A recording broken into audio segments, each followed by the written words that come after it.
नमस्कार, sports can के आज के अंक में आप सभी का स्वागत है। खेल जगत की तमाम खबरों के साथ मैं शक्ति प्रताप सिंह और श्रोताओं, तमाम खेल खबरों पे हमारे साथ विस्तार से चर्चा के लिए हमारे साथ मौजूद हैं वरिष्ठ खेल विशेषज्ञ संजीव कुमार। संजीव जी, आपका स्वागत है। बहुत बहुत धन्यवाद और मेरी ओर से भी तमाम सुनने वालों को नमस्कार। सबसे पहले नजर डालते हैं आज की स्पोर्ट्स हेडलाइंस पर। भारत और इंग्लैंड के बीच एंडरसन तेंदुलकर ट्रॉफी का 5वां और अंतिम क्रिकेट टेस्ट मैच कल से खेला जाएगा। अभिषेक शर्मा आईसीसी रैंकिंग में टी20 फॉर्मेट के विश्व के नंबर 1 बल्लेबाज बने। लक्ष्य सेन, आयुष शेट्टी और Tarun Mannepalli Macau Open BFW super 300 badminton tournament के पुरुष वर्ग के दूसरे दौर में पहुंचे और ड्यूरेंट कप में तरऊ एफसी ने निरोका एफसी के बीच मुकाबला 1-1 से ड्रॉ किया।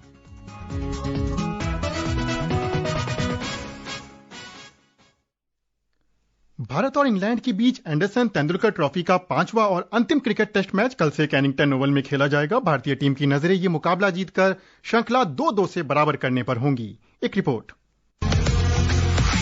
शुभमन गिल की कप्तानी में भारतीय टीम कल से शुरू होने जा रहे एंडरसन तेंदुलकर ट्रॉफी के 5वें और अंतिम क्रिकेट टेस्ट मैच के लिए तैयार है। भारत फिलहाल श्रृंखला में 2-1 से पीछे है और टीम की नजर किसी भी हालत में ये मुकाबला जीतकर इंग्लैंड के खिलाफ ये श्रृंखला 2-2 की बराबरी पर समाप्त करने पर रहेगी। वहीं मेजबान टीम इस मैच को जीतकर या ड्रॉ कराकर श्रृंखला अपने नाम करना चाहेगी। जसप्रीत बुमराह के आखिरी टेस्ट मैच खेलने पर सस्पेंस बरकरार है। यदि बुमराह इस निर्णायक टेस्ट में नहीं खेलते हैं तो भारतीय तेज गेंदबाजी क्रम की कमान मोहम्मद सिराज के कंधों पर होगी। अगर आकाशदीप फिट रहे तो वो भी उनका साथ दे सकते हैं। वहीं तीसरे तेज गेंदबाज के तौर पर अर्शदीप सिंह को डेब्यू का मौका मिल सकता है। कैनिंगटन ओवल की पिच स्पिन गेंदबाजों के लिए मददगार मानी जाती है। ऐसे में कुलदीप यादव को प्लेइंग 11 में मौका मिल सकता है। भारतीय टीम को बल्लेबाजी में कप्तान शुभमन गिल, यशस्वी जायसवाल और केएल राहुल जैसे बल्लेबाजों से बड़ी उम्मीद है। ऋषभ पंत चौथे टेस्ट में चोटिल हुए थे, उनके स्थान पर एन जगदीशन को टीम में शामिल किया गया, लेकिन प्लेइंग 11 में ध्रुव जुरैल को मौका मिल सकता है।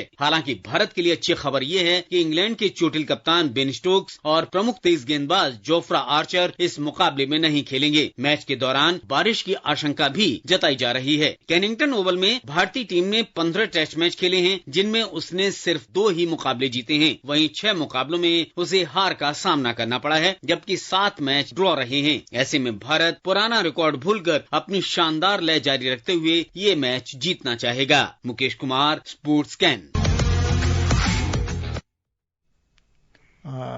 इंग्लैंड की टीम ने अपनी प्लेइंग 11 सामने रख दी है और भारत के लिए खुशखबरियां आई हैं थोड़ी सी। बेन स्टोक्स इस मुकाबले में हिस्सा नहीं लेंगे और भारत के लिए चुनौती ये है कि बुमराह पे सस्पेंस लगातार बरकरार है और कल लगता है जब तक प्लेइंग 11 सामने नहीं आती है तस्वीर तब तक स्पष्ट क्या होती है।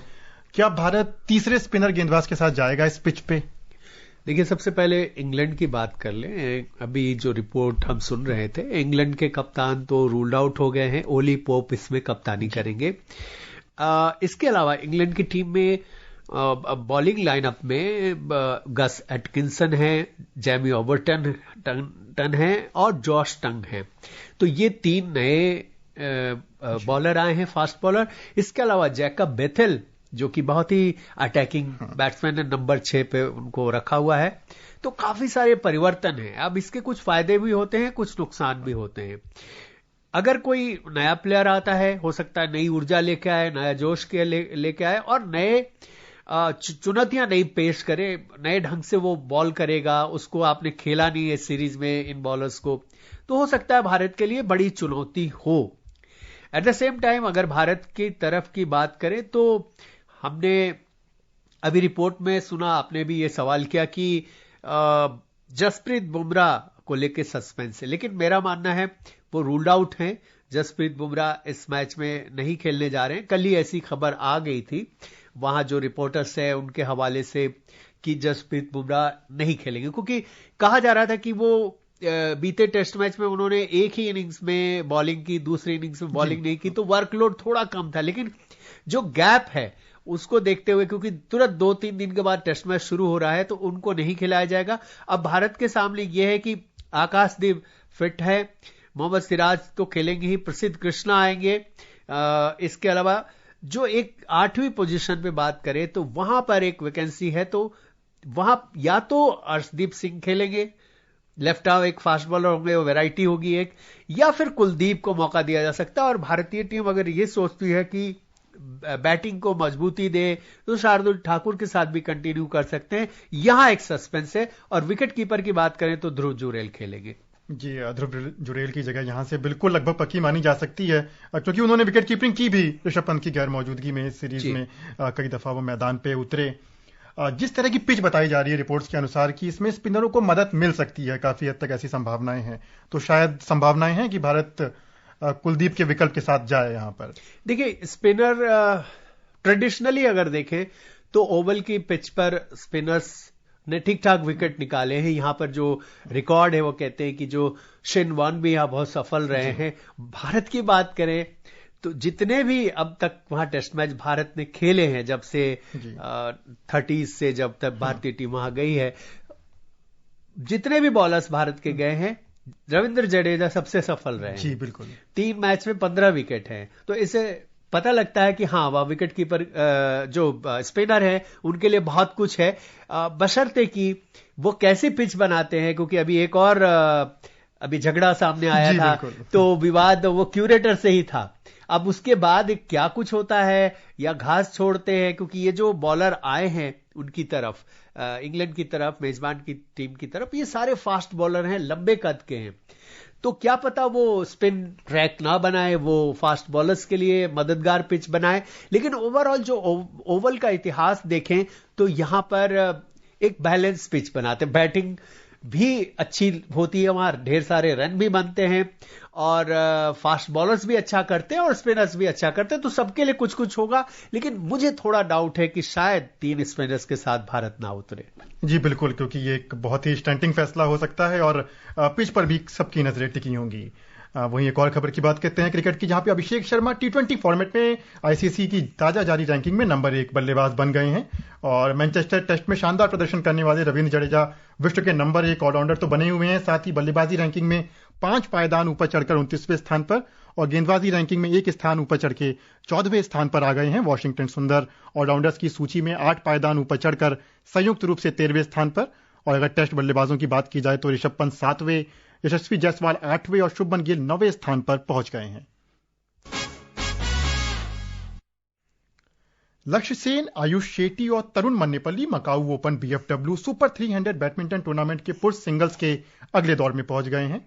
महिला सिंगल्स में रक्षिता रामराज भी दूसरे दौर में पहुंच गई, और मिक्स डबल्स में ध्रुव कपिला और तनिषा कृष्टो, और पुरुष डबल्स में पृथ्वी कृष्ण, मूर्ति राय और साई प्रतीक भी दूसरे दौर में पहुंच गए हैं। लक्ष्य सेन का मुकाबला आज था, वो भी जीते, आयुष शेट्टी भी जीते। थोड़ा सा निराशाजनक रहा कि एचएस प्रणॉय से उम्मीद थी कि वो जीतेंगे, हालांकि उन्हें हार का सामना करना पड़ा, और उन्नति हुड्डा की हार आज थोड़ी सी डिसअपॉइंटिंग ये दोनों देखिए बहुत ही अच्छे प्लेयर है। प्रणॉय के बारे में तो हम सभी जानते हैं कि वो पीछे कितनी उपलब्धियां हासिल कर चुके हैं, लेकिन चोट की वजह से हमारे कई सीनियर प्लेयर हाल फिलहाल बहुत अच्छा नहीं कर पाए हैं। और वापसी करने के बाद एक स्टेटमेंट आया था एचएस प्रणॉय का कि जो आज के लड़के आ रहे हैं उनकी जो एनर्जी है वो 18 साल 19 साल उससे मैच करना इतना आसान नहीं है, तो मुझे और अपनी फिटनेस पे काम करना होगा।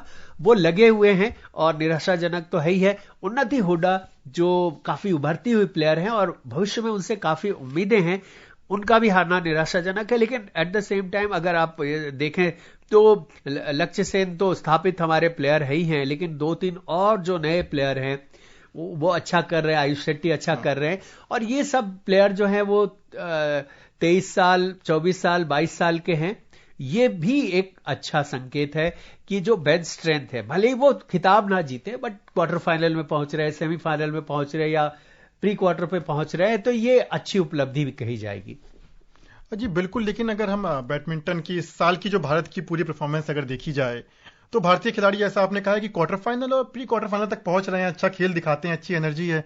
लेकिन एक तरफ अगर हम सात्विक की जोड़ी देख लें और चिराग शेट्टी, साल में उन्होंने 5 बार क्वार्टर फाइनल में पहुंचे, लेकिन वो एक सेमीफाइनल और फाइनल या फिर जो खिताब का सूखा है, अब वहां तक अप्रोच जो है थोड़ा कमजोर पड़ जा रहा है, या फिर वहां तक की यात्रा थोड़ी सी मुश्किल हो जा रही है। इसके पीछे क्या तकनीकी कारण है? ये देखिए, एक तो जो प्लेयर्स है, एक समय होता है, आप देखेंगे जैसे मकाऊ ओपन ही चल रहा है, आप उसमें अगर सीडिंग में देखेंगे तो बहुत सारे टॉप 10 जो प्लेयर हैं 7, 8, 9 वो नहीं उतरते हैं।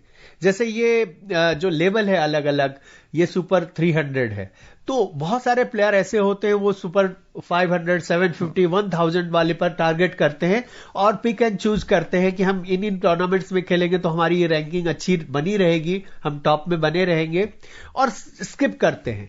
हमारे प्लेयर्स पीछे अगर हम देखें तो जो भी अगर सीजन शुरू हो रहा है तो टूर्नामेंट्स में उतरते जाते हैं एक के बाद एक, और हम उससे उम्मीदें भी करते हैं, हर दूसरे हफ्ते एक नया टूर्नामेंट है। तो होता क्या है कि उस पर इंजरी होती है, या तो उनके कंधे पे कोई इंजरी होगी या नी में इंजरी होगी। ज्यादातर टेनिस प्लेयर, बैडमिंटन प्लेयर में यही इसी तरह की इंजरी होती है।